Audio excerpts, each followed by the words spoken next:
أولا تحية صادقة لجميع الإخوة والأخوات. هناك اغتصاب سياسي ممنهج لحقوق العمال وحقوق العاطلين عن العمل. هذا الاغتصاب نتج عنه ظهور النقابات كراعي رسمي لعمليات الاغتصاب، ثم كوسيط مخادع ومتحيز للمغتصب ضد المغتصب. وماذا فعلت النقابات في فرنسا للآلاف الذين تظاهروا ضد نظام إصلاح التقاعد؟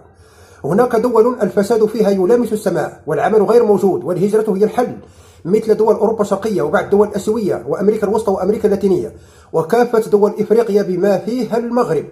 فهل فاتح ماي يفضح الفساد والمفسدين والمتلاعبين ومصاصي الدماء ويكشف ألاعبهم ويعرم مخططاتهم ويفضح ديكتاتوريتهم، أم أن فاتح ماي هو در للملح على جراح العاملين والعاطلين عن العمل في مشهد غابت عنه الحضارة وبقيت الحقارة؟ في أمان الله.